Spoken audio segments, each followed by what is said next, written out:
right, so the paper in 1955 or 1985, when Marty goes back and he finds out how Biff made all his money, it shows the paper and it talks about Nikita Khrushchev, and it also talks about how Biff Tannen won all of his money on his 21st birthday. So the paper would actually be the next day, which is Biff was born on March 26th, 1937. So March 27th, 1958 would be when that paper came out, and it mentions Nikita Khrushchev. And this guy, I can't find any exact sources, but I found a whole bunch of information that people have supposedly said that he said stuff like that the Soviet Union doesn't need to use missiles to invade America. They will destroy America from within and give them little bits of communism here and there until it weakens our economy and everything else. But which is kind of interesting considering, I mean, that's kind of like what's happening, isn't it? But anyway, he became the Soviet premier on March 27th, 1958. So that paper with Biff winning the next day on his 21st birthday literally was the first day that he became premier, and that's what the paper says too. But when I looked this up, it led me to a few other things. Actually, it didn't really lead me to other things from this, but while I was looking this up, the movie Tommy Boy was on, and it's in Sandusky, Ohio. And I remember Jerry Sandusky, the Penn State coach who got accused of molesting boys or whatever. So I looked him up again. And Jerry Sandusky, born 1944, January 26th, 1944. So he'll be 71 here in another couple weeks. He coached with Joe Paterno, or he was assistant under him. And Joe Paterno was born on 12/21/1926. So if he was alive today, he would be 88 years old until another week or whatever. Anyway, let's go back to Jerry Sandusky here. It says he married Dorothy Gross in 1966, and together they have 6 adopted children. So 1966 and then 6 adopted children. And it says Sandusky and his wife have also served as foster parents. One of Sandusky's sons, John Sandusky, blah, blah, blah, blah, blah. He's the only son that you can actually click on. So I clicked on him. And what do you know? He was born in 1977, and he is 37 years old. And overall, Sandusky, the charges were for 52 charges of sexual crimes against children. So 1952 is 63 years away from 2015. So there's your 63. And then it is also 26 plus 26 is 52. So you have 2014 was 26 years after 1988, and then its mirror 1962 was 26 years before 1988. So, and then 26 and 26 adds up to 52. And I mean, look at this. Over the course of the trial that lasted 8 days, jurors heard from 8 witnesses who testified that Sandusky sexually abused them. Of the 8 males who gave testimony, each explained that they met Sandusky through the Second Mile organization. Wow, so it was an 8-day trial, and only 8 witnesses testified out of the 52 people that he was being charged with. And what's 52 minus 8? Of course, it's 44. So anyway, let's check out the Second Mile organization. Second Mile is a nonprofit organization for underprivileged youth, providing help for at-risk children, support for their parents in Pennsylvania.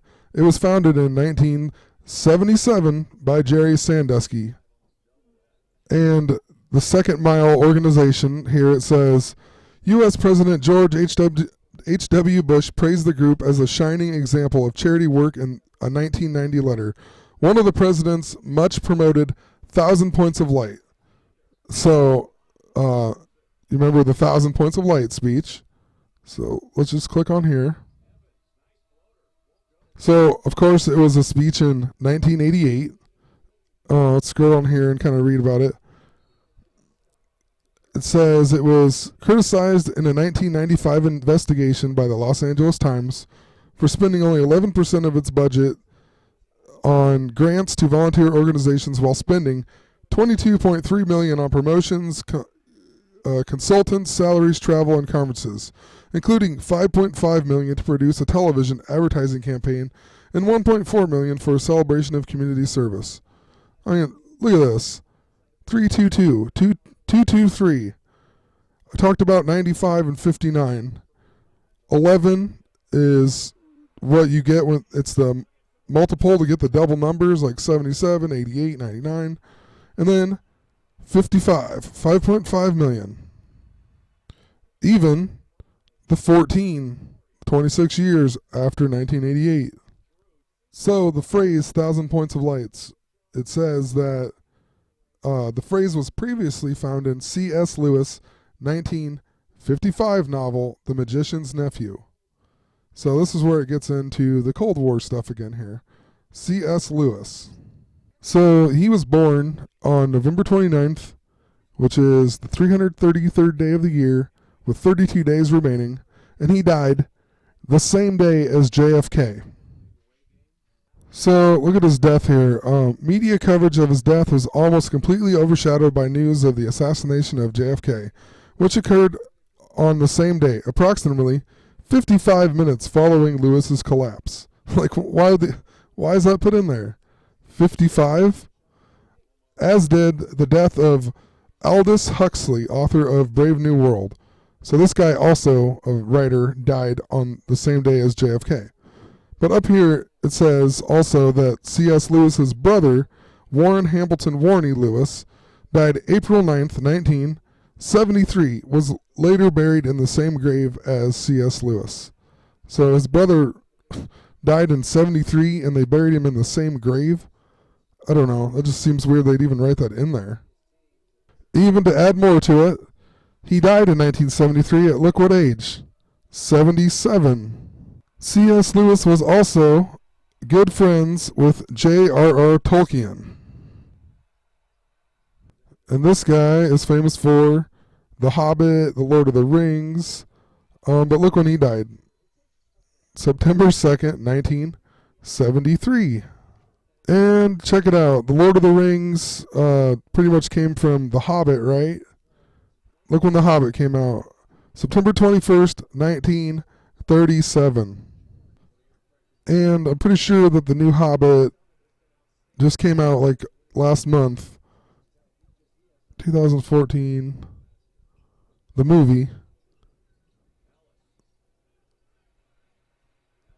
Yep, it just came out December 17th. Not even a month ago.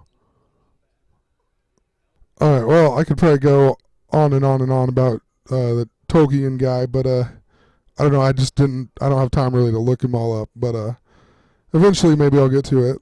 Anyway, this is C.S. Lewis's bibliography. Let's kind of scroll through here. So his fiction books here, there's this book called Out of the Silent Planet, and it had a whole bunch of sequels and stuff made to it. One of them was The Dark Tower that came out in 1977. Although he wasn't alive, it was like he started it and then somebody must have finished it, and it was like a piece of a sequel. But anyway, the plot. The story deals with an early rendition of interdimensional travel. Yeah, well, anyway, like I said, like a lot of his books, his fiction books at least, they are they deal with like Christian themes. I wish I could find this part here.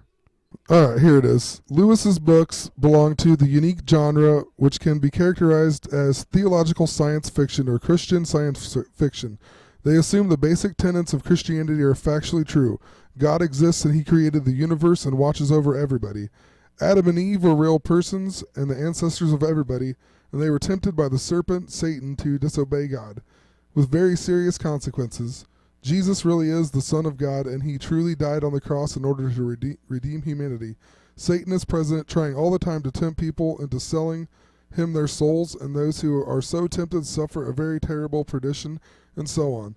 With the tenets of Christianity being accepted as fact, the story then moves on to various sci-fi tropes within that framework. So a lot of his books deal with his Christianity, and then he makes a sci-fi deal within that framework.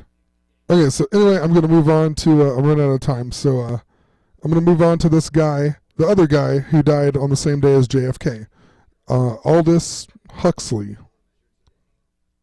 And I got a lot of stuff to read, watch, do a lot more research, because these guys they've made a lot of stuff that I've heard of, but I've never actually looked into it. Like, he's best known for his novel Brave New World. I've heard of that. I've never read it. I just don't have time as of right now. Hopefully I can get a copy and listen to it at work. But he died when he was 69. And also, he wrote The Doors of Perception. Now, this is where the music group, The Doors, got their name from, was from this book. So I had no idea it was written by this guy. So his novel was actually based on a phrase from William Blake's 1793 poem. William Blake also died at 69 years old, and he died 66 years before Aldous Huxley. So we got the Doors and Jim Morrison. Let's check him out really quick. He was born in 1943, died on July 3rd, 1971, and he was 27 when he died. But if he would still be alive, he would be 71 years old. So he died in 71, and he would have, if he was alive today, he would be 71 years old. And you just read down here, it says he led a bohemian lifestyle. And then you instantly think of Bohemian Grove, and you scroll down here, and they talk about American Bohemianism and the Bohemian Grove. Also, the Doors of Perception, that's what he did when he did psychedelic drugs. He unlocked the doors of perception. And he also died in Paris, France. I'm not sure if it has any connection to do with the whole Charlie Paris thing.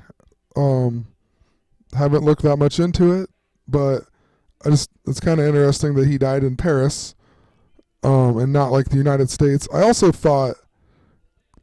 thought that he was from a poor family or something. I guess from watching the movie, it makes it seem like he kind of just didn't have anything or something growing up.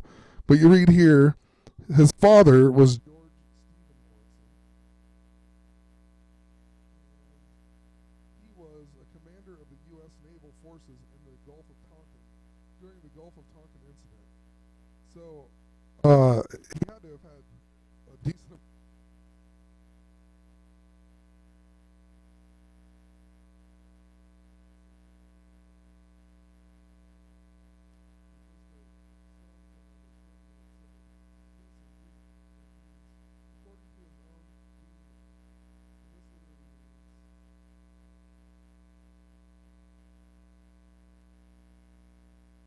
So there's a ton of stuff I could talk about, but anyway, and I'll do more research, but the last thing I'm going to say is this guy wrote a book about all three of the deaths, JFK, C.S. Lewis, and the last guy.